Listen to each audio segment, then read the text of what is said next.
The rain fell in sheets, transforming the city streets into glistening rivers beneath the streetlights. I hunched my shoulders against the downpour, cursing myself for forgetting my umbrella yet again. My scrubs were already soaked through, clinging uncomfortably to my skin after a grueling 12-hour shift at Mercy General, 3 blocks to my apartment. Just 3 more blocks of misery before I could peel off these wet clothes, fall into my lumpy mattress, and forget about the parade of broken bodies that had streamed through the emergency room doors today. The screech of tires cut through the drumming rain, followed by the sickening crunch of metal striking concrete. I froze, my nursing instincts immediately overriding my exhaustion. The sound had come from around the corner, no more than 100 feet away. Without thinking, I ran toward it, my sneakers splashing through puddles that soaked my already drenched scrub pants. I rounded the corner and saw it. A motorcycle crumpled against a guardrail, its front wheel twisted at an impossible angle. A few yards away lay a body, motionless on the glistening asphalt. No one else was around. The rain and late hour had cleared the streets of potential witnesses. "Hey!" I called out, rushing to the fallen rider. "Can you hear me?" No response. As I drew closer, I could see it was a man, his powerful frame splayed awkwardly where he'd been thrown from the bike. His helmet had a crack running from temple to crown, and blood mixed with rain beneath his head, spreading in pink-tinged rivulets across the pavement. I knelt beside him, my training taking over. First, check the airway. I carefully removed his helmet, supporting his neck to minimize movement. Despite the blood and dirt smearing his face, there was no denying his striking features. Strong jaw darkened with stubble, high cheekbones, full lips now pale and tight with pain. His leather jacket had been torn open at the shoulder, revealing a torso mapped with tattoos beneath the crimson stains spreading across his skin. "Sir, can you hear me?" I pressed my fingers to his neck, finding a pulse. Weak and thready, but there. "I'm a nurse. I'm going to help you. Stay with me." I pulled my phone from my pocket with trembling fingers, dialing 911 as I continued my assessment. Probable concussion, possible internal bleeding, suspected fracture to the right leg given its unnatural angle. He was in bad shape, but still breathing. 911. What's your emergency? I need an ambulance at the corner of Maple and 4th Street, I said quickly. Motorcycle accident, adult male, unconscious with head trauma, possible internal injuries. I'm a nurse at Mercy General. Patient needs immediate transport. Ambulance is being dispatched. ETA 8 minutes. Are you in a safe location? Yes, but hurry. He's losing a lot of blood. I hung up and returned my full attention to the injured man. The rain was still coming down in torrents, washing away blood as quickly as it seeped from his wounds. Hypothermia would soon become as dangerous as his injuries if I couldn't get him out of the deluge. I shrugged off my thin jacket, the only protection I had against the rain, and draped it over his chest. Then I leaned close, using my body to shield his face from the downpour. "Hang in there," I murmured, pushing soaked hair from his forehead. "Help is coming. Just stay with me." His eyelids fluttered, then opened, revealing eyes of the most intense amber I'd ever seen. They focused on me with surprising clarity given his condition. "An angel," he rasped, his voice accented. "Russian, maybe?" "Not quite," I replied, relief flooding me that he was conscious. "I'm Anna. I'm a nurse. You've been in an accident, but an ambulance is on the way." He tried to move, then winced. "My leg." "Don't move," I instructed, placing a gentle but firm hand on his shoulder. "Your leg is injured, possibly broken. You might have internal injuries too." His eyes never left my face, studying me with an intensity that seemed at odds with his condition. "You're soaking wet," he observed. I almost laughed at the absurdity of his concern. "I'm fine. Saving your life is more important than staying dry." Something flickered in his amber eyes. Surprise, perhaps, or something deeper I couldn't identify. His hand moved with startling speed, gripping my wrist with unexpected strength. "Remember this moment," he said, his voice suddenly clear and commanding despite his injuries. "Remember that you saved me." Before I could respond, his eyes rolled back and he lost consciousness again. I checked his pulse, still there, but weaker. Where was that ambulance? In the distance, I finally heard sirens. I waved my phone's flashlight to guide them to our location, staying by the stranger's side, one hand keeping pressure on a particularly nasty gash on his arm, the other still captured in his grip, even in unconsciousness. The ambulance arrived in a splash of lights that turned the raindrops to rubies and sapphires. Paramedics jumped out, equipment in hand. "What have we got?" one asked as they reached us. "Male, 30s, motorcycle versus guardrail," I reported, falling into professional terminology. "Unconscious, but was briefly responsive, pupils equal and reactive when I checked. Probable concussion, suspected fracture to the right femur, multiple lacerations, possible internal bleeding." The paramedic gave me an appreciative nod as his partner prepared a backboard. "You medical?" "Nurse at Mercy General. Just finished my shift when I heard the crash." "Lucky for him," the paramedic remarked as they worked to stabilize the stranger. "Want to ride along? We're heading to your hospital anyway." I hesitated, glancing at the unconscious man whose hand I had to gently pry from my wrist. Something about him pulled at me in ways I couldn't explain. Perhaps it was the vulnerability of his unconscious state, so at odds with the powerful body now rendered helpless. Or perhaps it was simply that I needed to believe I could still save someone after losing 3 patients in the past week alone. "Yes," I decided. "I'll come." The next few hours passed in a blur of focused intensity. The man, who carried no identification, had internal bleeding that required emergency surgery. His femur was indeed fractured, along with 3 ribs and his right wrist, but it was the head injury that concerned us most. A subdural hematoma required immediate intervention. I don't know why I stayed through his surgery, watching from the observation area above the operating room despite being off duty. I should have gone home, dried off, slept. Instead, I found myself hovering, waiting for news, changing into dry scrubs a colleague loaned me. Dawn was breaking when he was moved to recovery.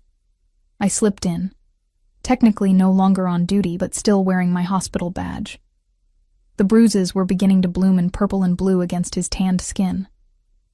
I checked his vitals, satisfied with the improvement, then gently adjusted his IV. As I turned to leave, his hand shot out with startling speed and gripped my wrist. I gasped, heart leaping into my throat as I met his eyes. Open now, and alert despite the pain medication. "Where am I?" His voice was rough, graveled with pain and something else. Authority. "You're at Mercy General.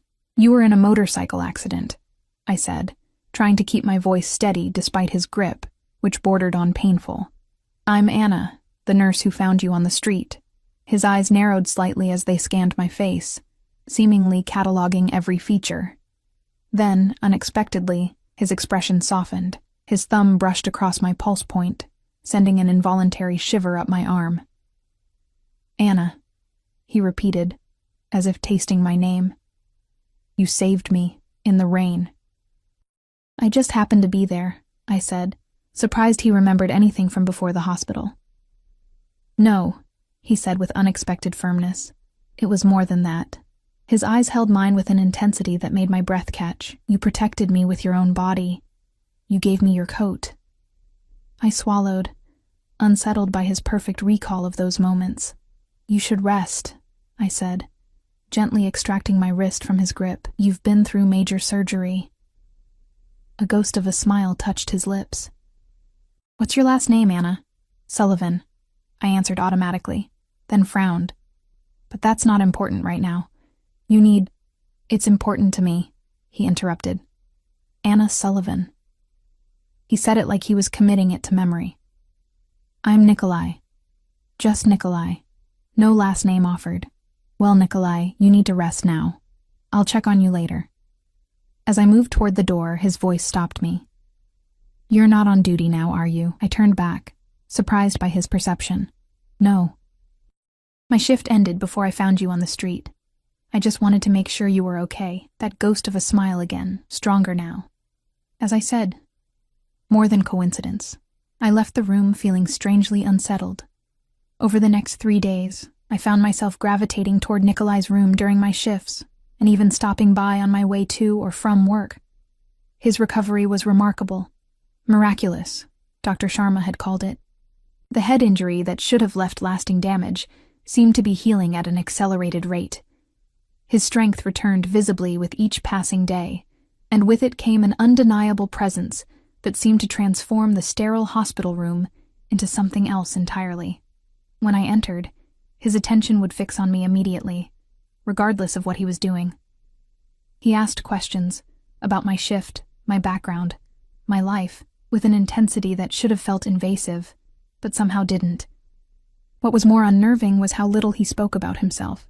Any personal questions I asked were deflected with practiced ease or answered so vaguely they revealed nothing at all. The only constant was his unwavering focus on me.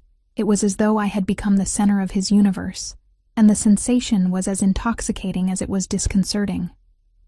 On the fourth day, I arrived for my shift to find a commotion at the nurses' station.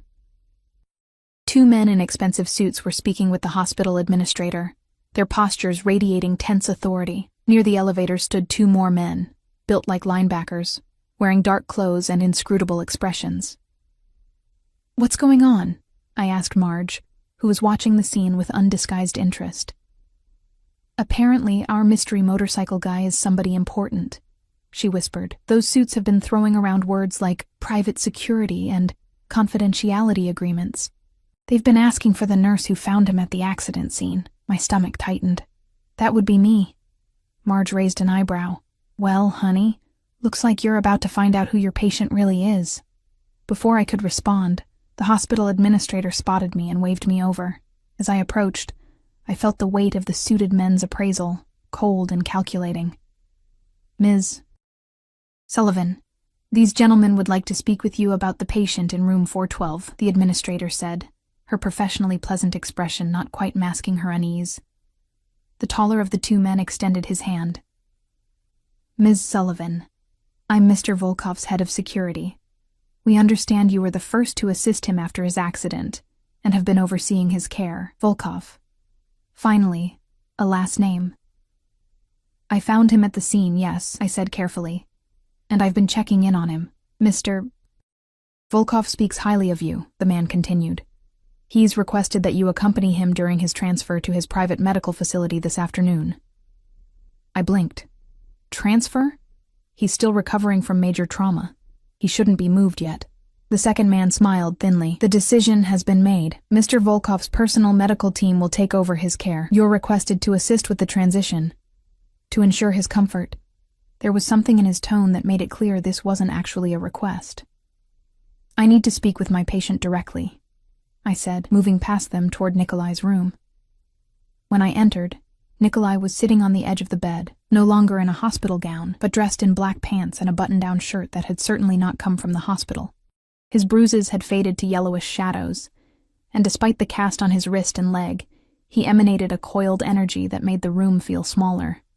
"You're leaving," I said, unable to keep the accusation from my voice. Nikolai looked up, and that now familiar intensity fixed on me. "We're leaving," he corrected. "I don't understand. You can't just... Who are those men? Who are you?" He stood, moving with a fluid grace that belied his injuries.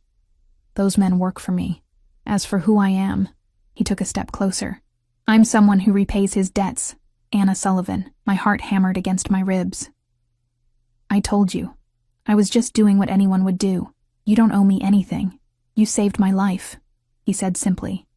"When others would have passed by in the rain, you stopped. You shielded me with your own body. You stayed with me through surgery." His eyes burned into mine. "And now I find myself unwilling to leave you behind." The way he said it sent a chill down my spine. Not entirely unpleasant, but warning nonetheless. "I can't just leave with you. I have a job, responsibilities, all taken care of," he interrupted smoothly. "Your hospital has agreed to a temporary leave of absence. Generously compensated, of course." Anger flashed through me. "You can't just decide this for me. You don't even know me." Something darkened in his amber eyes. "I know enough. I know you work too hard for too little recognition. I know you live alone in an apartment with security so poor it's practically an invitation. I know you haven't taken a vacation in over 2 years." He took another step closer, and I could smell his cologne, something expensive and subtle that made my senses swim. "And I know that you feel it too. This connection between us. My mouth went dry.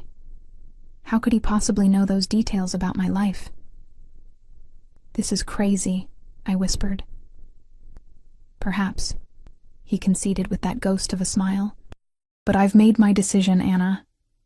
The only question is whether you'll come willingly or if this needs to be more complicated." The threat was velvet-wrapped but unmistakable. "Are you threatening me?" I asked, my voice stronger than I felt. He reached up, his fingers brushing a strand of hair from my face with surprising gentleness. "I'm offering you an opportunity. 2 weeks at my private residence while I recover. You'll be well compensated, far better than this place pays you. Consider it a vacation. After that, if you wish to return to this..." His gesture encompassed the hospital room, the life I'd built. "You may do so." "And if I refuse?" His expression didn't change, but something cold flickered in his eyes.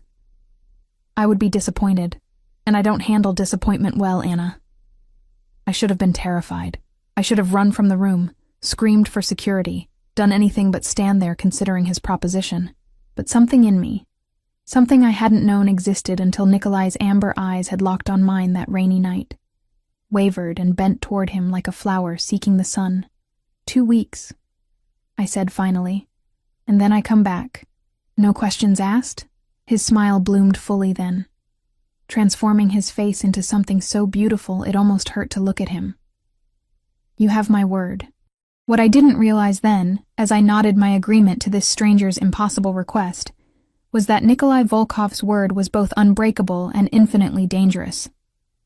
I didn't understand that by saving his life on that rain-slicked street, I had irrevocably entangled mine with a man who collected debts and loyalties with the same ruthless precision with which he eliminated obstacles. I couldn't have known that the moment I stepped into his world, the door would lock behind me. All I knew was the inexplicable pull I felt toward him, like gravity shifting its center. And that when his security detail ushered us from the hospital an hour later, his arm possessively around my waist, supporting his weight, but also holding me firmly at his side, I felt both a thrill of anticipation and a whisper of warning. The black SUV waiting at the curb had tinted windows so dark they reflected my pale, uncertain face back at me. Nikolai's hand pressed against the small of my back, guiding me forward.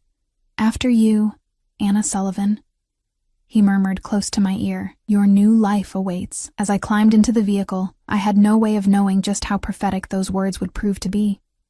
The SUV glided through the city streets like a shark through dark water. Tinted windows separated us from the outside world, creating an intimate bubble of leather and luxury. Nikolai sat beside me, his large frame taking up more space than seemed physically possible. Despite his injuries, he exuded a controlled power that made the spacious vehicle feel suddenly confining. "Where exactly are we going?" I asked, breaking the silence that had stretched between us since leaving the hospital. Nikolai's eyes shifted to me, their amber depths unreadable. "My home outside the city. It's about an hour's drive. And what am I supposed to do there? You mentioned a private medical team, so you don't actually need a nurse." The corner of his mouth lifted in that now familiar ghost of a smile. "Consider yourself my personal care attendant." Something in the way he said it made heat bloom across my skin. "I don't even have any clothes," I protested weakly. The scrubs I wore were borrowed from the hospital after my own clothes had been soaked through in the rain while saving him. "I need to stop by my apartment. Everything you need will be provided," he replied, dismissing my concern with a slight wave of his hand. His eyes met mine, and his voice softened. "I take care of what's mine, Anna." The possessive statement should have outraged me. Instead, it sent a forbidden thrill down my spine that I tried desperately to ignore. As the city fell away, replaced by rolling countryside, I stole glances at my captor, because despite his talk of opportunities and choices, that's what he was. In profile, his features were even more striking: the strong line of his jaw, the aristocratic nose, the long lashes that shadowed his cheekbones. Beneath the expensive clothing, I knew, lay a body marked not just by the recent accident but by older scars I'd glimpsed during those first frantic moments on the rainy street. This was a man who had seen violence, who perhaps dealt in it regularly. What had I gotten myself into? The SUV eventually turned onto a private road that wound through dense woods for several minutes before emerging before wrought iron gates at least 12 feet high. Security cameras pivoted to track our approach. The gates swung open silently, and we continued up a winding driveway flanked by meticulously maintained gardens. When the mansion came into view, I couldn't suppress a gasp. Sprawling across a gentle hill, the stone structure looked like something transplanted from European aristocracy, with its multiple wings, turrets, and expansive terraces. "This is yours?" I whispered. "One of my residences," Nikolai replied, watching my reaction with evident satisfaction. The SUV stopped at the front entrance, where a line of staff waited on the steps. As a man in a suit opened my door, I was struck by the choreography of it all, the practiced movements, the deference in lowered eyes, the absolute silence. This wasn't just wealth. This was power. Nikolai insisted on walking into the house despite his injuries, his hand at the small of my back again, guiding and possessing. The entrance hall soared 3 stories high, with a crystal chandelier casting prismatic light across marble floors. "Ms. Sullivan will be staying in the East Wing, adjacent to my quarters," Nikolai instructed a severe-looking woman who I assumed was some kind of housekeeper. "Ensure her room is prepared, and bring up a selection of appropriate clothing and personal items." "Yes, Mr. Volkov." "Will you be dining in your study this evening?" Nikolai's eyes never left my face. "No. We'll dine on the terrace at 8. Inform the chef we'll require his spring menu." The woman nodded and disappeared without another word. "Come," Nikolai said, taking my elbow. "You look exhausted. Let me show you to your room so you can rest before dinner." We ascended a sweeping staircase, Nikolai moving more slowly due to his injured leg, but refusing any assistance from the staff who hovered nearby. I noticed security personnel stationed discreetly at various points throughout the house, their alert gazes tracking our progress. The East Wing was a labyrinth of corridors adorned with artwork that even my untrained eye recognized as priceless. Nikolai paused before double doors of dark polished wood. "Your rooms?" he said, pushing them open. I stepped inside and froze. The suite before me was larger than my entire apartment, decorated in shades of cream and pale blue. A sitting area with elegant furniture faced floor-to-ceiling windows overlooking manicured gardens. Beyond that, I glimpsed a massive canopied bed and what appeared to be a bathroom with a marble tub large enough to swim in. "This can't be real," I murmured. Nikolai moved to stand behind me, close enough that I could feel the heat radiating from his body. "This is my world, Anna. For the next 2 weeks, it's yours as well." I turned to face him, needing to understand. Why me? Why go to all this trouble for someone who just happened to be passing by when you crashed? His expression softened, and he reached up to trace the line of my jaw with his fingertips. "Do you believe in fate, Anna Sullivan?" The question caught me off guard. I don't know." "I do," he said simply. "I believe some encounters are written in the stars long before they occur. The moment I opened my eyes in that rain and saw your face above mine, I knew." "Knew what?" I whispered. His amber eyes darkened. "That I would never let you go." Before I could respond to that terrifying, thrilling declaration, he stepped back. "Rest now. Someone will come for you before dinner." The door closed behind him, and I sank onto a nearby chair, my legs suddenly too weak to support me. What had I agreed to? More importantly, who was Nikolai Volkov, with his mansion and staff and security detail? The obvious answer hovered at the edges of my consciousness, but I pushed it away, because accepting the truth would mean acknowledging that I was now under the roof and the power of a very dangerous man. I explored the suite, finding a closet already filled with clothing in my size. Dresses, blouses, jeans, even lingerie with tags from designers I'd only seen in magazines. The bathroom contained every luxury toiletry imaginable. It was as if Nikolai had prepared for my arrival long before our paths crossed on that rain-slicked street. The thought should have disturbed me more than it did. I showered in the cavernous marble bathroom, letting hot water sluice away the hospital smell that clung to my skin. As the water washed over me, I couldn't help but think of the rain that had soaked me through as I knelt beside Nikolai's broken body. How quickly life could change, from an exhausted nurse heading home to whatever I was now. Wrapped in a plush robe, I returned to the bedroom to find a dress laid out on the bed, a simple but elegant blue sheath that would have cost me a month's salary. A note beside it read simply, "Wear this.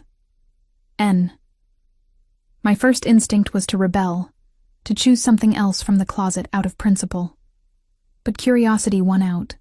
I slipped on the dress, which fit as if tailored specifically for me, and found myself standing before the mirror, hardly recognizing the woman reflected back. At precisely 7:50, a knock came at the door. A young woman with a carefully blank expression stood in the hallway. "Mr. Volkov sent me to escort you to the terrace, Ms. Sullivan." I followed her through the maze of corridors and down another staircase, noticing more security personnel along the way. Their presence was beginning to feel less like protection and more like prison guards. The terrace overlooked expansive gardens that glowed golden in the setting sun. Nikolai stood at the balustrade, his back to me, a glass of amber liquid in his hand. He'd changed into dark trousers and a white shirt, open at the collar. Despite the cast on his wrist and the slight favoring of his injured leg, he radiated a predatory elegance. He turned as I approached, and the look that crossed his face made my breath catch. Hunger, appreciation, and something possessive that sent a shiver down my spine. "The blue suits you," he said, his accent thickening slightly. "I knew it would bring out your eyes. Thank you for the dress," I replied, trying to maintain some semblance of professional distance, though I'm still not clear on why I'm here. He gestured to a table set for two, candles already flickering in the twilight. "Join me. We have much to discuss." Dinner was a surreal experience. Course after course of exquisite food appeared and disappeared, served by staff who materialized and vanished like ghosts. Nikolai was an attentive host, ensuring my wine glass never emptied, engaging me in conversation that skillfully revealed nothing about himself while extracting details about my life. "You never mention family," he observed as dessert was served. "Are your parents still living?" I focused on the delicate pastry before me. "My mother died when I was 12, cancer. My father, he couldn't cope afterward. Started drinking. He's in a care facility now, early onset dementia, exacerbated by the alcohol. And you pay for this facility," Nikolai stated, rather than asked. I nodded, surprised by his perception. "It takes most of what I make. It's why I pick up extra shifts, why I was walking home so late the night I found you." His lips curved slightly at my reference to our first meeting. "A devoted daughter. I admire loyalty, Anna. It's a quality I value above all others." "You speak as if you're constantly evaluating people," I observed. "I am." He leaned forward, the candlelight casting shadows across his face. "In my position, knowing who can be trusted is the difference between life and death." There it was. An opening to ask what exactly his position was, but something in his steady gaze warned me away from that question. Instead, I asked, "And can I be trusted, according to your evaluation?" His smile was slow and predatory. "You're trustworthy, Anna Sullivan. But you're also curious, intelligent, observant. Dangerous qualities in my world." "What is your world, Nikolai?" I finally dared to ask. He considered me for a long moment. "I acquire things. Businesses, properties, people. I protect what's mine and eliminate threats. Some call it empire building.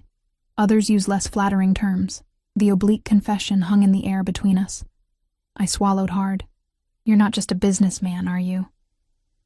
"No more questions tonight," he said softly. "Tomorrow, perhaps. After dinner." He suggested a walk through the gardens, but I pleaded exhaustion, a partial truth. My mind was spinning with too many unanswered questions, too many warning signals competing with an inexplicable attraction. Nikolai escorted me back to my suite, his hand once again at the small of my back, his proximity both comforting and disturbing.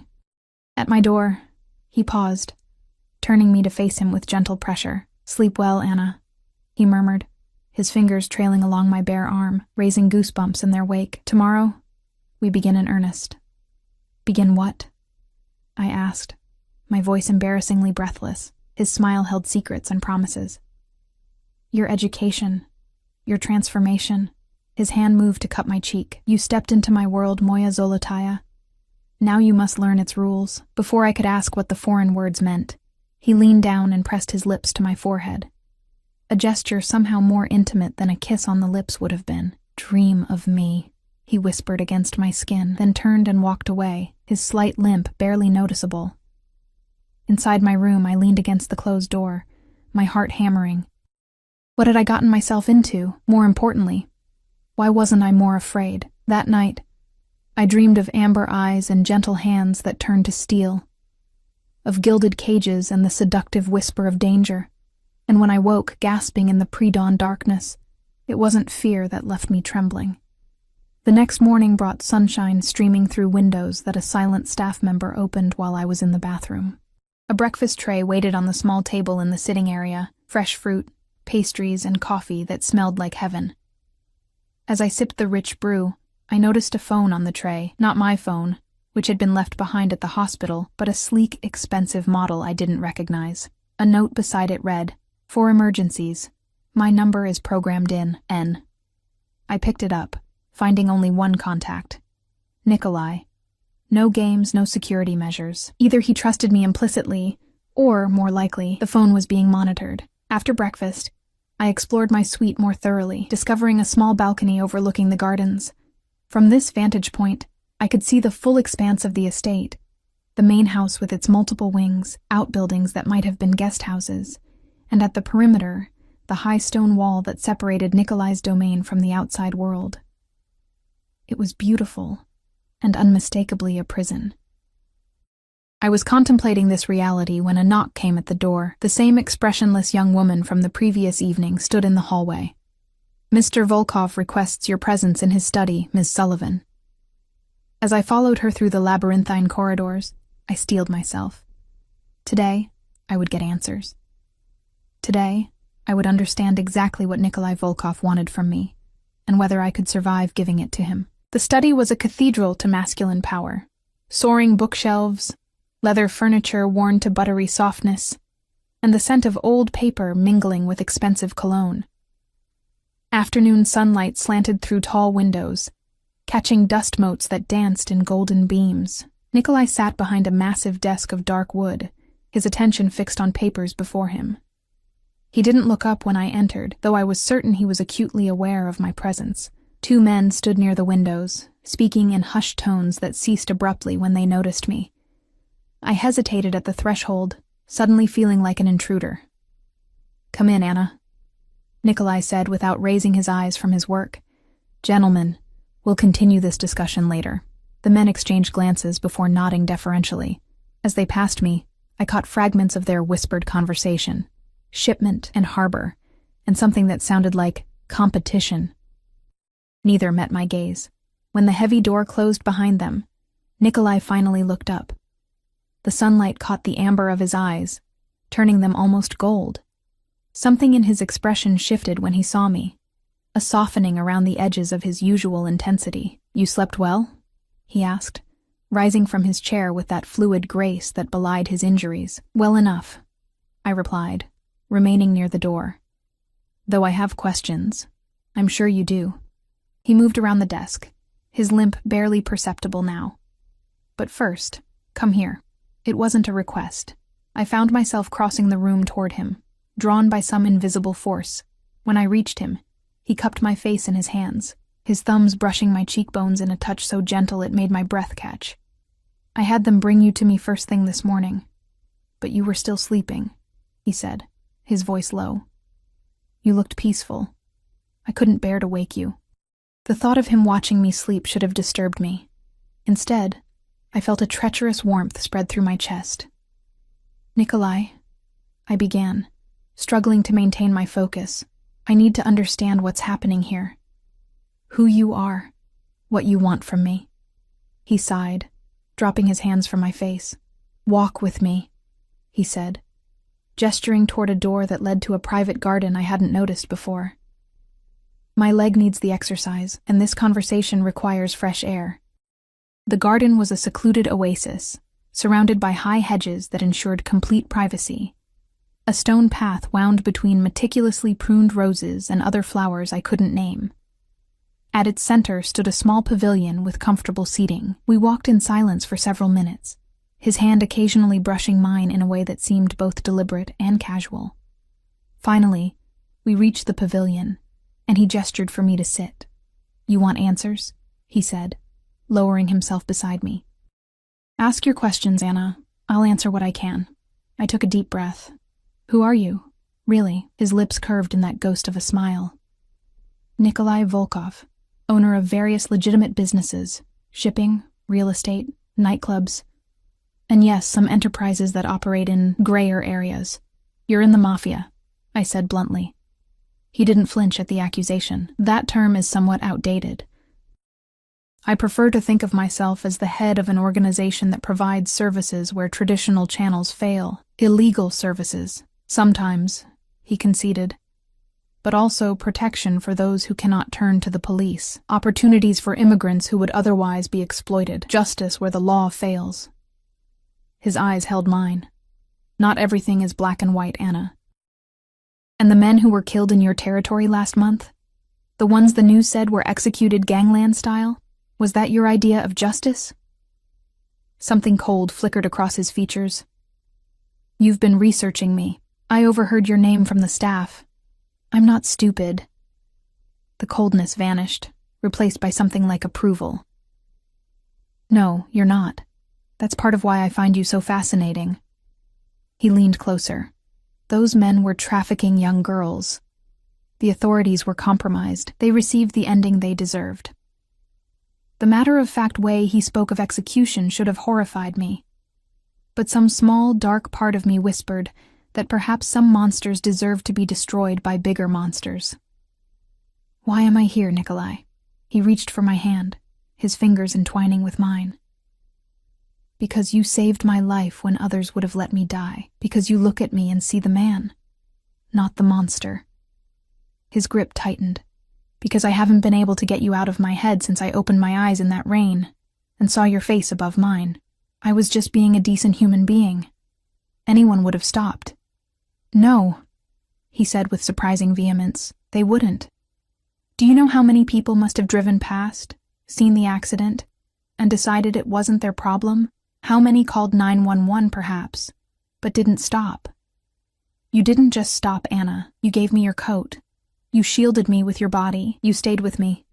His eyes burned into mine. That kind of selflessness is rare. Precious. I couldn't argue with his assessment of human nature. I'd seen too much in my years as a nurse. How quickly people turned away from others' suffering. "So what happens now?" I asked. "You keep me here like a pet? A prisoner?" Anger flashed in his eyes. "Is that what you think? That I would cage you? What else am I supposed to think?" I gestured around us. "The security, the isolation, the way your staff watches me. It's a beautiful prison, but still a prison." He released my hand abruptly. "The security is for your protection. Do you understand what would happen if my enemies discovered I had feelings for someone? You would become a target." His voice hardened. "And I will not lose you to my past mistakes." Feelings. The word hung between us, fraught with implication. "I never asked for your protection," I said, though my voice lacked conviction. "Yet you need it." He stood, pacing the small pavilion. "3 of my rivals know I was injured. They're circling like sharks, testing boundaries, looking for weakness. I've already eliminated one threat, but the others are more cautious." He stopped, fixing me with that intense gaze. "If they knew about you, they would use you to get to me, and I would burn this world to ashes before I let that happen." The fervor in his voice sent a shiver down my spine. Fear mingled with something more primal, more dangerous. "So, I'm a liability to you," I concluded. "No." He knelt before me, taking both my hands in his. "You are the only thing in this life that has ever made me question my path. The only person who has made me want something beyond power and vengeance. You don't even know me," I whispered. "I know enough," he said fiercely. "I know you work yourself to exhaustion, caring for strangers. I know you sacrifice your own comfort to pay for your father's care. I know that despite seeing the worst of humanity in that emergency room, you still believe people can be saved." His grip tightened. "And I know that when you look at me, part of you sees something worth saving too." I couldn't speak, because he was right. Beneath the fear and confusion, there was something else. An attraction that went beyond his physical beauty. A pull toward the wounded soul I glimpsed beneath the dangerous exterior. "What do you want from me?" I asked again, my voice barely audible. His expression softened. 2 weeks. Give me 2 weeks to show you my world, to show you who I am beyond the rumors and headlines. After that, if you still wish to leave, I will let you go. His thumb traced circles on my wrist. But I think you'll stay, Anna Sullivan, because you feel it too, this connection between us. Before I could respond, the sound of approaching footsteps broke the moment. Nikolai rose smoothly to his feet as one of his security detail appeared at the garden entrance. "Sir, forgive the interruption. There's a situation that requires your attention." Nikolai's expression hardened instantly, the vulnerable man vanishing behind a mask of cold authority. "I'll be right there." He turned back to me. "Return to the house, Anna. We'll continue our conversation at dinner." He left without another word, following his security man back through the study. I remained in the pavilion, my thoughts in turmoil. 2 weeks to decide whether to step fully into Nikolai Volkov's dangerous world or return to my own. But even as I contemplated the choice, I knew my world had already shifted on its axis, the moment those amber eyes had locked on mine in the rain. The days that followed settled into a strange rhythm. Mornings, I was largely left to my own devices. I explored the extensive grounds, always aware of the security personnel watching from a discreet distance. I discovered a library that rivaled public institutions, a conservatory filled with rare plants, and an indoor pool housed in what looked like a Roman bathhouse. Afternoons often found me in Nikolai's company. Despite his injuries, he maintained a punishing schedule, taking calls and meetings even as doctors came and went. Yet he always made time for me, showing me his art collection, teaching me chess in the library, telling me stories of his childhood in Russia before his family immigrated, carefully edited stories, I was sure, that omitted the darker elements of his past. And always, there were the touches. His hand at the small of my back, his fingers brushing mine when he passed me a chess piece, his lips grazing my knuckles in an old-world gesture when we parted. Each contact sent electricity skittering across my skin, building a tension that grew with each passing day. Evenings were the most dangerous. We dined together, sometimes on the terrace, sometimes in a formal dining room that could have seated 30, but was set only for 2. The conversations grew deeper, more personal. I told him about my mother's death, about nursing my father through the worst of his alcoholism before his mind began to slip away.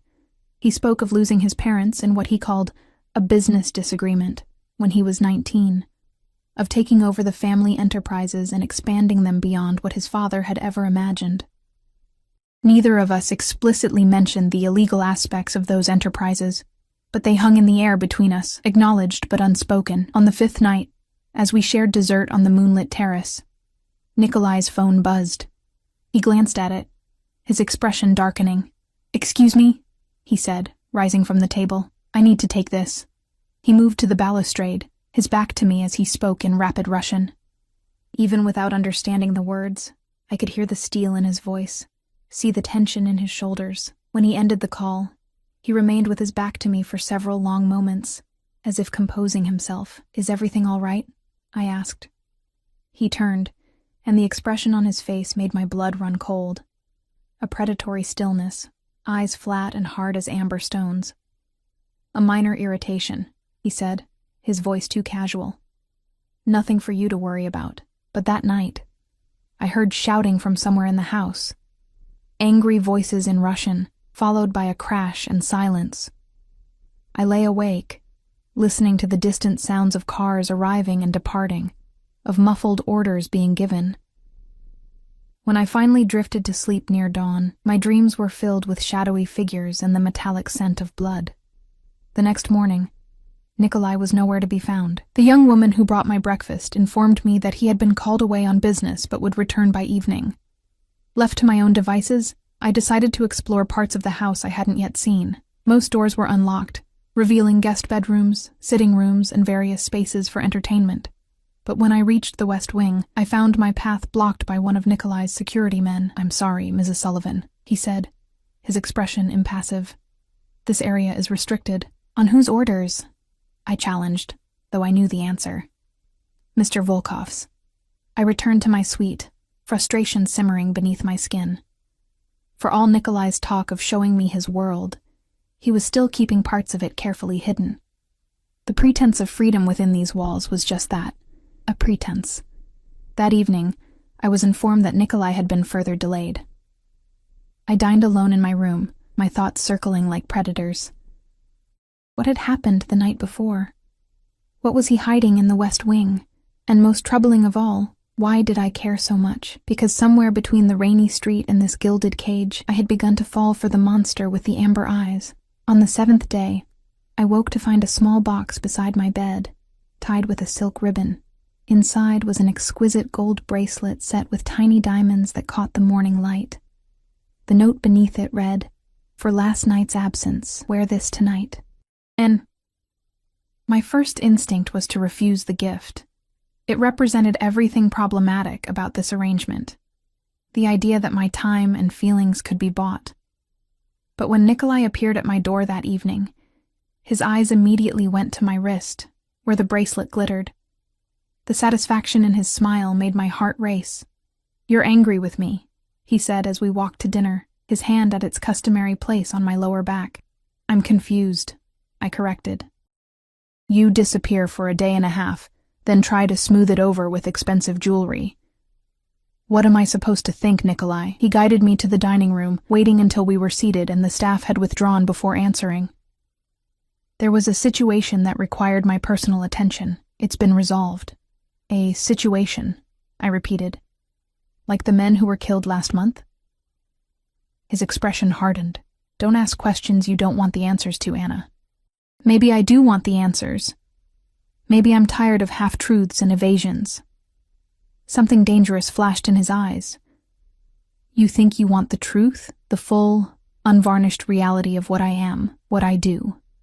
He leaned forward. "The night before last, I ordered the execution of 3 men who tried to move product through my territory after I explicitly denied them permission. I watched as they begged for their lives, and I felt nothing." His voice was terrifyingly calm. "Is that the truth you wanted?" I should have been horrified. I should have recoiled from him, demanded to be taken home immediately. Instead, I met his gaze steadily. "Yes," I said quietly. "That's exactly what I wanted. No more pretty illusions, no more sanitized versions. If you want me to choose your world, Nikolai, I need to see all of it, the darkness as well as the light." For a moment, he looked genuinely startled. Then his expression shifted to something like wonder. "You continue to surprise me, Anna Sullivan," he murmured. "Is that a good thing?" His smile was slow and predatory. "It's a dangerous thing, for both of us." After that night, something changed between us. The careful boundaries Nikolai had established began to dissolve. He no longer shielded me from the reality of his business, taking calls in my presence, allowing me to overhear conversations that would have made my blood run cold just days before. It was as if my acceptance of his darkness had unlocked a door between us. On the morning of the 9th day, I woke to find Nikolai sitting in a chair beside my bed, watching me sleep.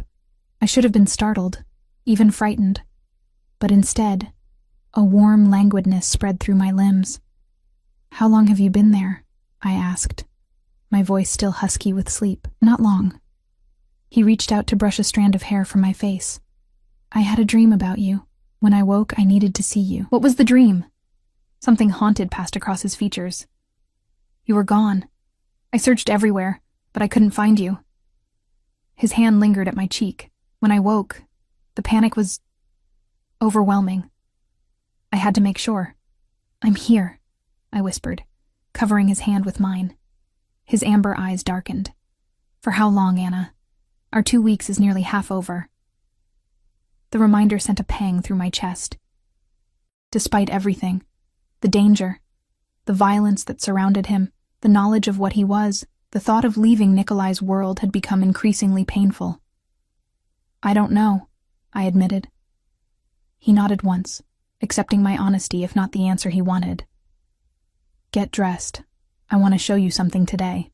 An hour later, we were in one of his sleek black cars, driving into the city.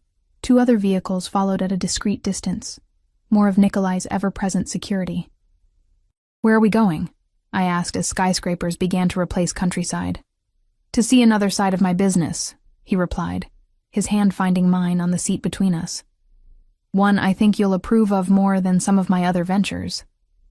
We pulled up outside an unassuming building in what appeared to be a recently gentrified neighborhood. Unlike Nikolai's mansion, there were no obvious security measures, no armed men standing guard, just a simple sign above the door. New Beginning Center. Inside, the space was bright and welcoming. Comfortable furniture, artwork on the walls, the sound of children's laughter echoing from somewhere deeper in the building. A woman behind a reception desk looked up as we entered, her eyes widening at the sight of Nikolai. "Mr. Volkov, we weren't expecting you today," she exclaimed, rising quickly. "An impromptu visit, Marina," he replied, his hand possessively at the small of my back. "I wanted to show Anna our work here." Marina's curious gaze flickered to me. "Of course. Everyone will be so pleased to see you." As she led us through the building, Nikolai leaned close to my ear.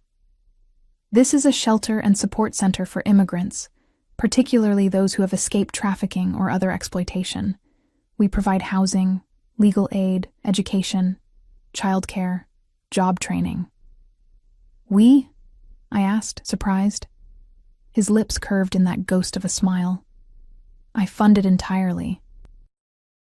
It was my mother's dream before she died, to create a place where people like us, who came to this country with nothing, could find safety and opportunity." Before I could respond, we entered a large, sunny room, where about 15 women of various ages sat at tables, some working on computers, others engaged in what appeared to be craft activities. Several young children played in a corner under the watchful eye of a caregiver. When they saw Nikolai, several of the women called out greetings in various languages. To my astonishment, he responded in kind to each of them, moving through the room with a warmth and ease I'd never seen in him before. He introduced me simply as Anna, who is very special to me, a description that sent heat blooming across my skin. For the next 2 hours, I watched as Nikolai checked on the progress of various women in the program, kneeling to speak with children at their level, consulting with staff about needed resources. This was a side of him I hadn't glimpsed before, the ruthless crime boss transformed into a compassionate benefactor. "Why are you showing me this?" I asked quietly as we prepared to leave. Nikolai's expression was serious. "Because I wanted you to see that not everything I do casts shadows. Some of it brings light." He took my hand. "I am what circumstances have made me, Anna. But I try to balance the scales where I can." In the car, I struggled to reconcile this new information with what I already knew about him. "The women in there looked at you like you're their savior." "For some of them I am," he said matter-of-factly. "Many were being trafficked by the same men I've eliminated over the years. The police wouldn't or couldn't help them. I could." "So you're a vigilante now, taking out bad guys to protect the innocent?" He laughed, though there was little humor in it. "Don't romanticize me, Anna. I'm no hero. Some of the men I've killed deserved it, yes.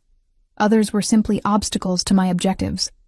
I do what is necessary to protect what's mine and to expand my territory." His hand found mine again. "But I don't target the vulnerable. I don't deal in human trafficking. I don't sell to children. I have lines I won't cross, and that makes it better." "It makes it what it is," he said simply.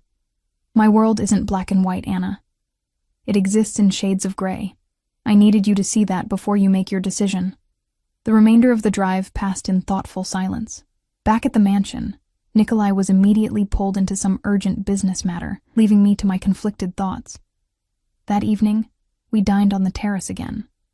Nikolai seemed distracted, checking his phone more frequently than usual. When he received a particular message, his expression darkened. "Is something wrong?" I asked. He hesitated, then set down his phone. "One of my shipments was intercepted. It appears someone may have provided information to the authorities. The implications were clear even to me." "You think someone betrayed you?" "Yes." His voice was cold as winter. "And betrayal has consequences in my world." A chill ran down my spine. This was the reminder I needed. Beneath the charm, beneath the unexpected compassion I'd witnessed today, Nikolai Volkov was still a man who ordered executions as casually as others ordered coffee. "What will you do?" I asked, my voice barely audible. His eyes met mine, and for once, he didn't soften his expression. What is necessary? Later that night, I stood on my balcony, watching moonlight silver the gardens below. The evening's conversation had shaken me from the pleasant fantasy I'd been building, that somehow I could separate the parts of Nikolai I was falling for from the violence that was intrinsic to his existence. A soft knock at my door pulled me from my thoughts. When I opened it, Nikolai stood there, his usual composure fractured by something raw and desperate. "I couldn't sleep," he said simply. I stepped aside to let him in. He moved to the center of the room, then turned to face me, his expression torn between desire and restraint. "I keep thinking about what happens when our 2 weeks are over," he said, his accent thickening with emotion. "The thought of you leaving, of returning to your old life as if none of this happened. It's driving me mad, Anna." I wrapped my arms around myself, suddenly cold despite the warm night. "I don't know what to tell you, Nikolai. Your world terrifies me." "Not me?" he asked, moving closer. "Am I what terrifies you?" I shook my head slowly. "That's the problem. You should terrify me. What you've done, what you're capable of doing. I should be running as far and as fast as I can." I looked up at him, this beautiful, dangerous man who had upended my existence. "But when I'm with you, I feel more alive than I ever have before." Something fierce and possessive flared in his eyes. He closed the distance between us in 2 strides, his hands coming up to frame my face. "Then stay," he whispered. "Stay with me, Anna. Let me give you everything, a life beyond anything you've imagined." "In exchange for what?" I challenged, even as I leaned into his touch. "My freedom? My conscience? My soul?" His thumbs brushed my cheekbones. "I would never cage you.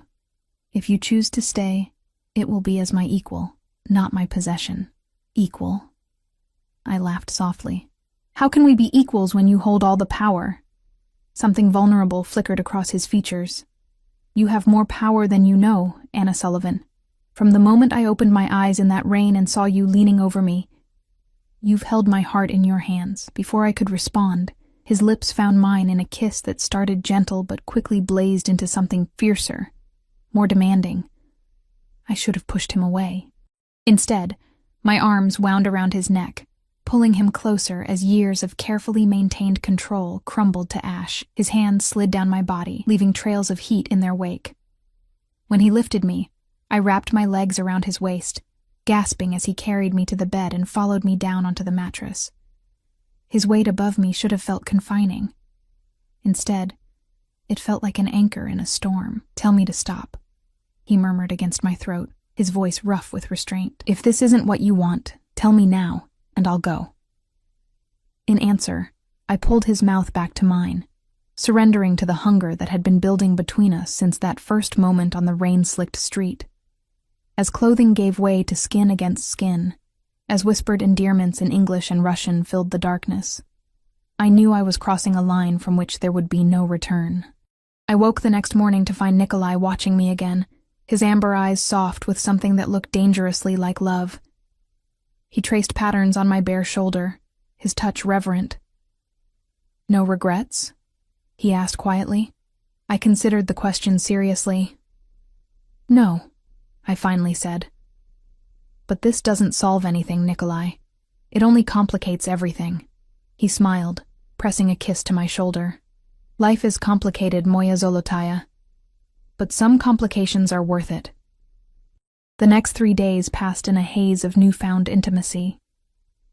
Nikolai rearranged his schedule to spend more time with me, though he still attended to business matters that he now discussed more openly in my presence. At night, he came to my room, or I to his, a sprawling suite even more luxurious than mine, and we lost ourselves in each other until dawn.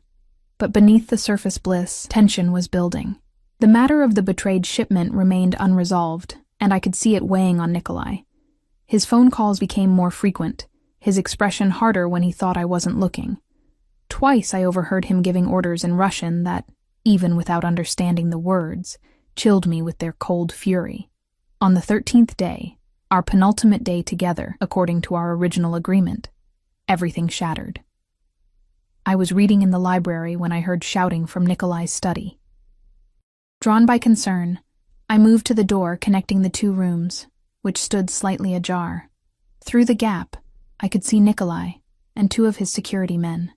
Between them knelt a man I recognized as one of Nikolai's drivers, his face bloody and swollen. "You've worked for me for 5 years, Dmitri," Nikolai was saying, his voice terrifyingly calm. "I treated you well, paid you generously, protected your family, and this is how you repay me? Please," the man sobbed. "It was only the one time. They threatened my son, and you didn't come to me?" Nikolai's voice rose for the first time. "I would have protected your boy. Instead, you went to the feds, gave them information that cost me millions, that put my entire operation at risk. I'm sorry," Dmitri wept. "Please, Nikolai, for my children. Your children will be taken care of," Nikolai cut him off. "I promised you that when you came to work for me, and unlike you, I keep my promises." He turned to one of the security men. "Take him to the warehouse, make it quick and clean, then arrange for his wife to receive the usual compensation package for families." Horror froze me in place. I knew what Nikolai was, knew what he was capable of. But to witness it firsthand, to hear him order a man's execution with the same tone he might use to order lunch, made it suddenly, terribly real. I must have made a sound, because Nikolai's head snapped toward the door. Our eyes met through the gap, and I saw something flicker across his face. Not shame, but regret that I had seen this side of him. I fled back to my suite, my heart hammering against my ribs. This was the reality I had been trying to ignore, the darkness I'd been willing to overlook because of how he made me feel. A man was going to die, a man with children, because Nikolai Volkov had decreed it. I was still sitting on the edge of my bed, trembling, when he entered without knocking. He stood just inside the doorway, his posture rigid. "You saw," he said. It wasn't a question. I nodded, not trusting my voice. He sighed, running a hand through his hair in a rare gesture of distress. "This is my world, Anna. I've never pretended otherwise. He has children," I whispered. "And I will ensure they want for nothing. Their education, their futures, all provided for. While they grow up without a father." His expression hardened. "A father who betrayed the organization that employed him, who put everyone at risk, including you." He moved closer. "If word gets out that betrayal goes unpunished, how long before someone else decides to test me? How long before they target what I care about most?" His gaze burned into mine. "How long before they come for you?" I stood, anger finally breaking through the shock. "Don't you dare use me as justification for murder. It's not murder," he said coldly. "It's justice by my code. It's protection of what's mine." "I'm not yours," I shouted. "I'm not one of your possessions to be protected and controlled." Something dangerous flashed in his eyes. "Aren't you?" He closed the distance between us in 2 strides, his hand wrapping around the back of my neck, not painfully, but with unmistakable possession. "You gave yourself to me these past 4 nights. You took what I offered. You can't pretend you don't understand what that means in my world." I wrenched away from him. "I need to leave. Now. Today." Pain replaced the anger in his expression. "Anna." "No," I cut him off. "This was a fantasy, Nikolai. A beautiful, dangerous fantasy that I let myself believe in because you made me feel things I've never felt before. But I can't do this. I can't live in a world where people are executed for making mistakes."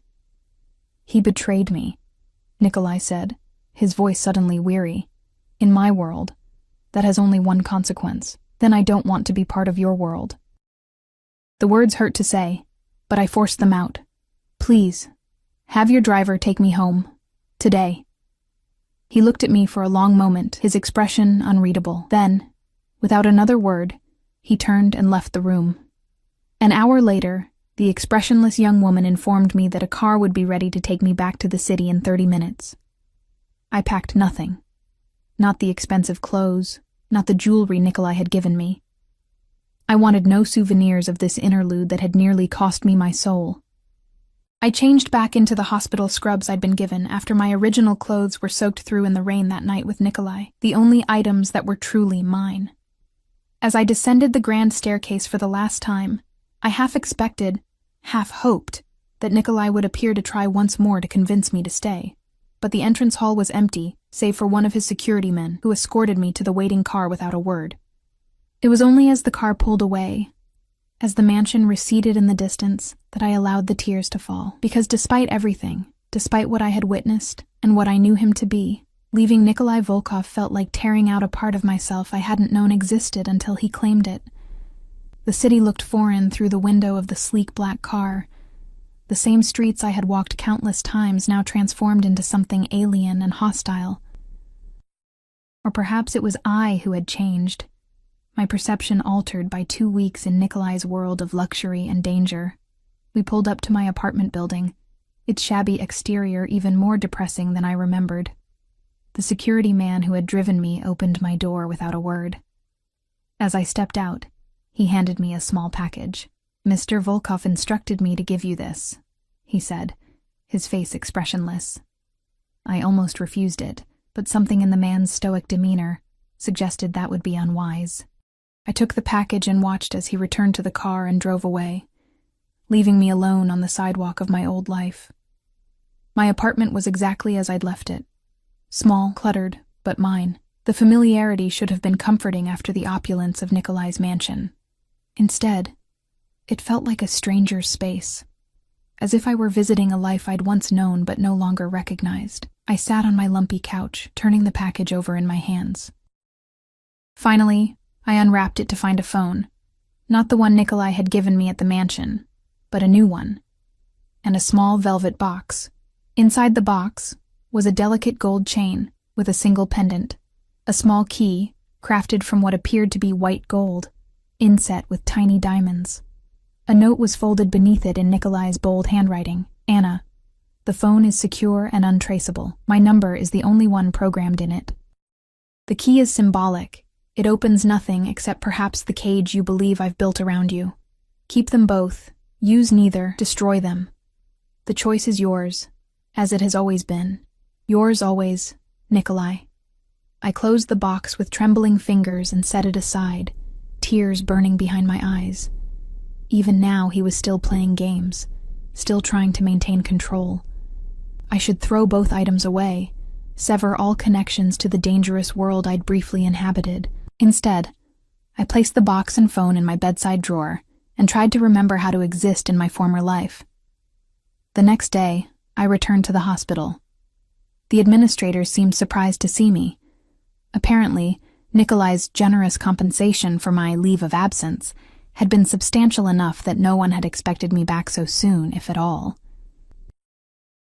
My colleagues welcomed me with curious glances and carefully phrased questions about my private nursing assignment that I deflected as best I could. I threw myself back into work with a fervor that bordered on obsession, picking up extra shifts, volunteering for the most difficult cases, anything to keep my mind occupied and away from thoughts of amber eyes and gentle hands that could order a man's death without hesitation. At night, alone in my apartment, it was harder to maintain the pretense. I would find myself reaching for the drawer that held Nikolai's gifts, stopping just short of opening it.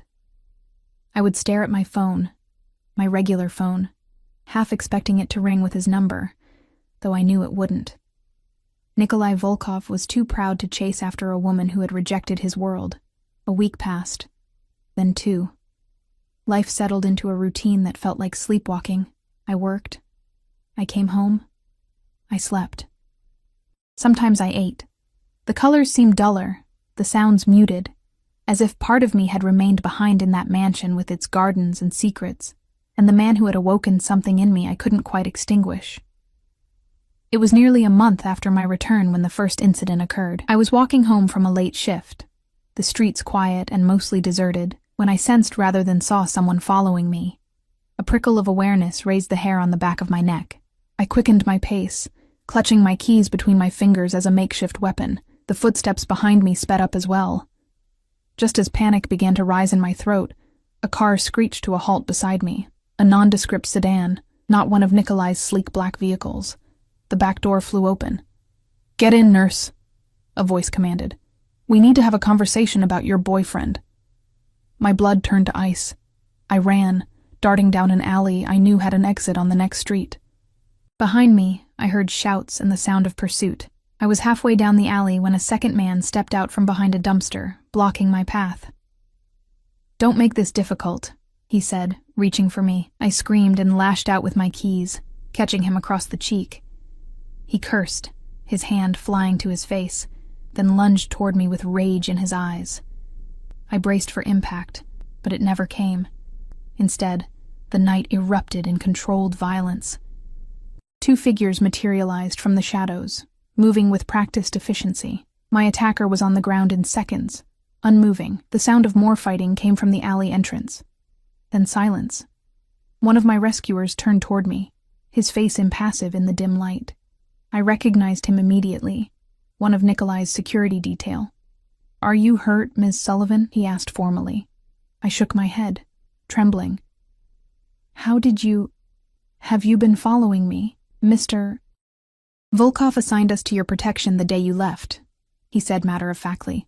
"We've been monitoring your movements from a distance. Tonight we observed these men tracking you and intervened when their intentions became clear." The other security man joined us, speaking rapidly into a phone in Russian.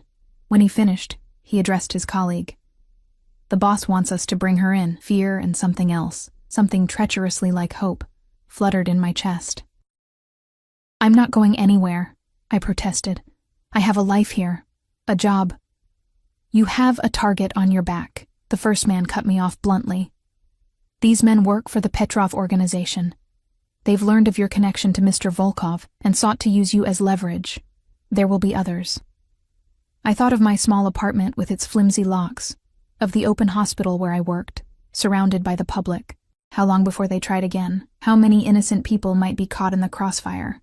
"Fine," I said finally. "Take me to him." The drive to Nikolai's mansion passed in tense silence. My thoughts raced. Was this a genuine threat, or an elaborate ploy to bring me back into Nikolai's orbit? The calculated violence I had witnessed in the alley suggested the former, but I couldn't dismiss the possibility of manipulation. When we arrived, the house was ablaze with lights, security personnel patrolling the grounds in greater numbers than I remembered.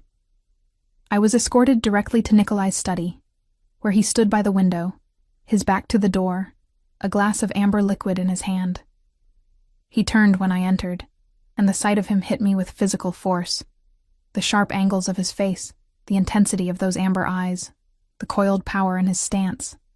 For a moment, neither of us spoke. "You're unharmed?" he asked finally, his voice carefully controlled. "Yes," I replied. "Your men were efficient. Good." He set down his glass and moved closer, his gaze sweeping over me as if confirming for himself that I was whole. "They were under orders to intercede only if you were in imminent danger. Otherwise, to remain unseen."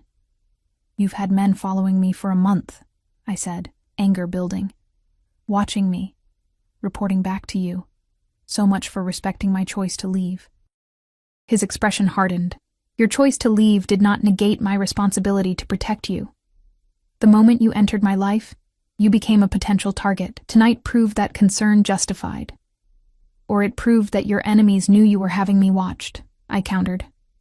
"Maybe they never would have connected me to you if you'd truly let me go, a risk I was unwilling to take." He moved to a sideboard, pouring another glass of what I now saw was whiskey. "Drink this. You're still in shock." I took the glass more to have something to do with my hands than from any desire for alcohol. "What happens now? Those men tonight. Will there be others?" Nikolai's expression was grim. "Yes. Petrov has lost too much territory to me in recent months. He's desperate for leverage." His eyes met mine. "And now he knows my greatest vulnerability." The words hung between us, heavy with implication. I took a swallow of whiskey, welcoming the burn in my throat. "So what's the solution? I can't live with bodyguards shadowing my every move. I can't work in a hospital knowing patients might be put at risk because of me." "Stay here," he said simply, "where I can ensure your safety." I laughed bitterly. Back in the gilded cage, anger flashed in his eyes. "It was never a cage, Anna. It was the only place I could keep you safe while still giving you freedom within its walls." "Freedom?" I echoed incredulously. "You call being watched by your staff, being limited to areas you deemed appropriate, being a bird in a beautiful aviary freedom? I call loving someone enough to compromise my own nature freedom." He shot back. Do you think it was easy for me to let you walk back into danger? To respect your decision when every instinct I have demanded I lock you away, where no one could ever harm you? He moved toward me, his eyes blazing. I have never given anyone the power to hurt me the way you can, Anna Sullivan. And I have never shown such restraint in protecting what is mine. The word love echoed in my mind, stunning me to silence. Nikolai took advantage of my momentary speechlessness to press on. Stay, he said again, softer now. Not as my prisoner, but as my partner. Help me build something better than what I inherited. Challenge me when I go too far. Be my conscience when mine fails me. His hand reached for mine, fingers entwining. Be the light to my darkness. I stared at our joined hands. And Dmitri? The driver you ordered executed? Something like regret passed across Nikolai's features, a decision I cannot undo, but one that I've reflected on in your absence. He hesitated. I've made changes to how betrayal is handled. Second chances for minor infractions. Exile rather than execution for more serious ones, except in cases of violence against family or direct threats to leadership. I looked up at him, surprised. Why? Because I saw my world through your eyes that day, he said simply. And I did not like the reflection. The admission stunned me. This man who ruled his domain with absolute authority was acknowledging that I had changed his perspective. It was as close to transformation as someone like Nikolai Volkov could come. I'm still who I am, Anna, he continued, his grip on my hand tightening. I still rule territories others would kill to control. I still eliminate threats. I still operate outside the law. His other hand came up to cup my cheek. But I can be better, with you beside me. I can find balance between the man I've become and the man you believe I could be. I closed my eyes, leaning into his touch despite myself. And what about my life? My career? Am I supposed to give up everything I've worked for? No, he said immediately. There's a private clinic associated with the immigrant center. They need a head nurse, someone with emergency experience, someone with compassion for the vulnerable. The position is yours if you want it, regardless of your decision about us. I opened my eyes, studying him. You arranged this before tonight. He didn't deny it. I wanted you to have options, real choices, not ultimatums. And if I choose to stay with you, something fierce and possessive flared in his gaze. Then I will give you everything, Anna. My protection, my loyalty, my empire. His voice dropped to a whisper. My heart, which has belonged to you since the moment you saved my life. I took a deep breath, weighing my options with a clarity I hadn't possessed a month ago. I could return to my apartment, live in fear, eventually be forced to relocate and start over elsewhere, always looking over my shoulder. Or I could accept the protection Nikolai offered, and with it, the man himself, with all his darkness and light. If I stay, I said slowly, there will be conditions. A smile tugged at his lips. I expected nothing less. I need honesty, complete transparency about your business. No more locked doors or forbidden areas. He nodded once. Done. I need autonomy, freedom to come and go as I please, with security, but without constant supervision. Within reason, when there are no active threats, he countered. I need to know that any changes you've made to how your organization operates aren't just for show, that you're genuinely committed to finding less violent solutions when possible. His expression grew serious. I cannot promise perfection, Anna, but I can promise progress. Evolution, rather than revolution. I studied him. This man who had upended my world, who both terrified and thrilled me. Last condition, I said quietly. I need to know that what you feel for me is real, that this isn't about possession or control, or the thrill of the chase. Nikolai's eyes softened in a way I'd seen only in our most intimate moments. He released my hand to reach into his pocket, withdrawing a small box. Unlike the one he'd sent with me a month ago, this one was dark blue velvet. I've had this since the day after you left, he said, opening it to reveal a ring set with a diamond that caught the light like a captured star. I was going to find a way to ask you, even if it took years to earn back your trust. My breath caught in my throat. Nikolai, I don't just want you in my bed, or under my roof, or wearing my gifts, he continued. I want you by my side, As my wife, my equal. The one person in this world I trust completely. His thumb brushed across my knuckles. I love you, Anna Sullivan, with a depth that terrifies even me. Time seemed to suspend as I stood at the crossroads of two lives, the safe, ordinary existence I'd always known, and the dangerous, exhilarating future Nikolai offered. In that moment of perfect clarity, I realized there was only one choice I could live with. I held out my left hand. Ask me properly, I said, my voice steady despite the thundering of my heart. Surprise flashed across his face, followed by a joy so raw it transformed his features. He lowered himself to one knee, still holding my hand in his. Anna Sullivan, he said, his accent thickening with emotion. Will you marry me? Will you stand beside me as my partner, my conscience, my heart? Will you help me build something worthy of the future we could have together? I looked down at this powerful, dangerous, complex man, a man capable of both terrible violence and surprising tenderness, and knew that despite everything, or perhaps because of it, he was mine as completely as I was his. Yes, I whispered, watching as he slid the ring onto my finger. Yes, I will marry you, Nikolai Volkov. He rose to his feet in one fluid motion, pulling me against him with an intensity that took my breath away. His lips found mine in a kiss that felt like coming home and embarking on a dangerous adventure all at once. When we finally broke apart, his amber eyes glowed with triumphant possession. Mine, he murmured, his fingers threading through my hair. Yours, I agreed, then added with a smile that held both promise and warning. And you're mine. Don't forget that part. His answering smile was predatory and tender all at once. I wouldn't dare, Moya Zolotaya. I wouldn't dare. 6 months later, we were married in a private ceremony on the terrace where we had shared our first dinner. The immigrant center had become my passion, growing under my direction into a comprehensive healthcare facility for the underserved. Nikolai's business continued to evolve, moving increasingly toward legitimate enterprises, while maintaining the core protection rackets that were his family's legacy. There were still dangerous moments, still nights when Nikolai returned with shadows in his eyes and blood on his hands.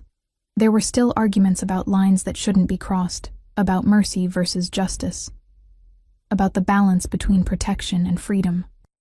But there was also love, fierce, uncompromising love, that had forged something new from the collision of our worlds. I had become stronger, more assertive, less naive. He had become more thoughtful, more measured, more willing to consider alternatives to violence. Neither of us was perfect. Our relationship wasn't a fairy tale. But it was real. As real as the key pendant I still wore beside my wedding ring, reminding us both that I had chosen this life, this man, with my eyes wide open. Sometimes, in quiet moments when Nikolai thought I wasn't looking, I would catch him watching me with an expression of wonder, as if he couldn't quite believe I had stayed. In those moments, I would think back to that rainy night on the street, when fate had placed his broken body in my path. I had saved his life that night. But in the end, he had given me a life I never could have imagined. Dangerous and beautiful, challenging and rewarding, walking the razor's edge between darkness and light. 1 year to the day after our first meeting, we returned to the spot where his motorcycle had crashed. The street looked ordinary in the sunshine. No trace remaining of the accident that had changed our lives forever. Do you ever think about how different things might have been? I asked, standing at the exact spot where I had found him. If I had walked a different route that night? If the rain had stopped earlier and I'd already been home? Nikolai's arm tightened around my waist. No, he said simply, because it could not have been any other way. You were meant to find me, Anna. You were meant to save me. In every way a person can be saved. He turned me to face him, his amber eyes reflecting the sunlight. 1 year ago, I was broken on this pavement. Today, I stand here whole, with the woman who pieced me back together. I didn't piece you together, I protested. You were already who you were. No, he said softly. You showed me who I could be. You gave me a reason to be more than just a powerful man. You gave me a reason to be a better one. As we walked back to the waiting car, his hand possessively at the small of my back where it had rested since that first day, I reflected on the strange journey that had brought us here. From a chance encounter in the rain to a shared life that balanced precariously between two worlds, the underworld Nikolai ruled and the healing one I inhabited. There was no guarantee our unusual marriage would survive the challenges that surely lay ahead. The violence inherent in Nikolai's business, the ethical compromises I still struggled with daily, the enemies who would never stop looking for weaknesses to exploit.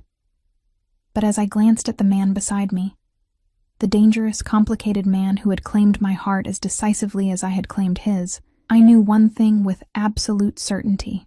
I would never regret stopping that rainy night. I would never regret kneeling beside a stranger's broken body. I would never regret saving the man who would one day become my husband, my partner, my fate. Because in saving Nikolai Volkov, I had ultimately saved myself, from an ordinary life half-lived, from safety without passion, from comfort without challenge. "What are you thinking about?" Nikolai asked as we settled into the back seat of the car, his fingers entwining with mine. I smiled, meeting those amber eyes that had captivated me from the first moment they opened in the rain. "I'm thinking that some accidents are actually destiny in disguise." His answering smile was both tender and predatory, the perfect embodiment of the contradictions that made him who he was. "Then I'm grateful for the rain, the slick road, and the guardrail that brought you to me, Moya Zolotaya."